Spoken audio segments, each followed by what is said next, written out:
Chers téléspectateurs, shalom, heureux de vous retrouver de nouveau sur notre antenne.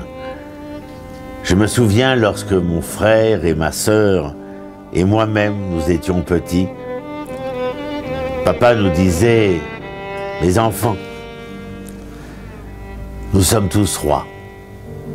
Shimon Bar Yochai, dans un midrash, dit que nous sommes Bnei Melachim, c'est-à-dire que nous sommes des princes, que nous sommes nobles, et que comme tous les nobles, eh bien nous avons une manière de parler, une manière de nous comporter, une manière de nous exprimer, qui fait de nous des gens naturellement nobles, naturellement royaux.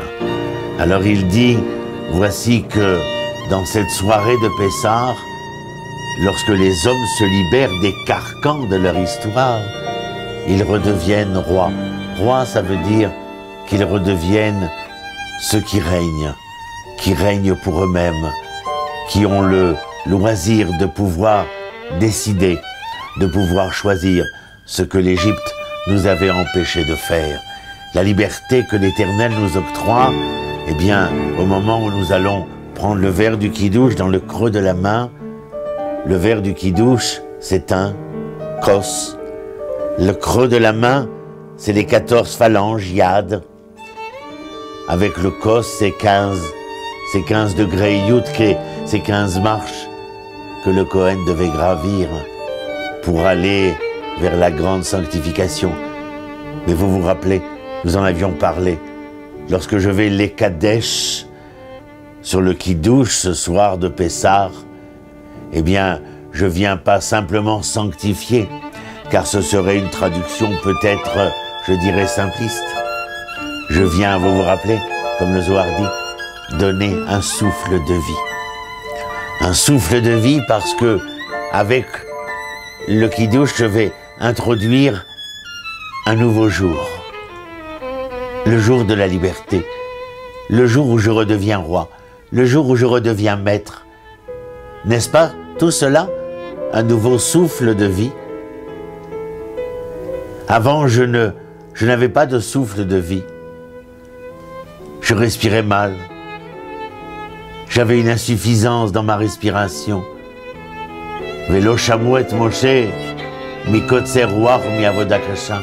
Ils n'ont pas entendu le message de délivrance de Moshe parce qu'ils avaient le souffle court et un dur labeur.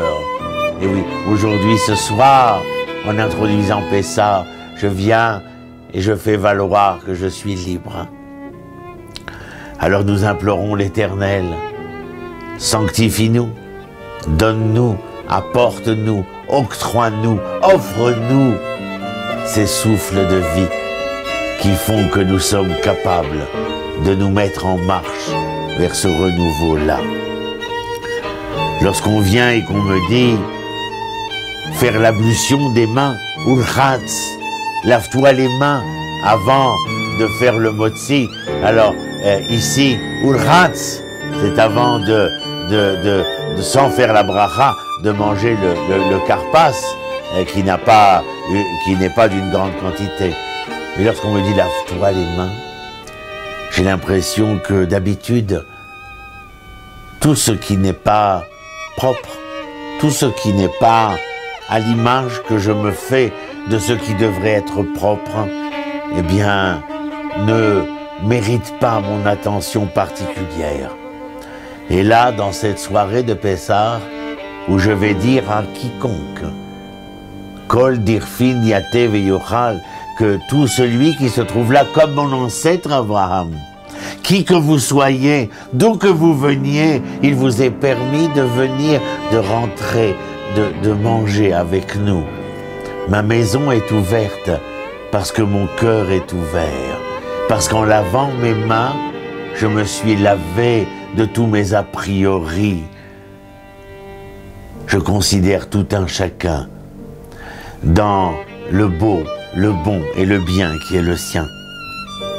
Et Amagid Mikozinich disait qu'à propos de Yachatz, lorsque l'on allait briser la matzah du milieu, eh bien cette matzah du milieu, eh bien vous le savez, une partie sera distribuée pour être mangée, et une autre partie, nos enfants essaieront de la prendre de la cachette où elle se trouve, afin de nous la redonner à la fin du repas, comme si elle était une matzah pleine et entière.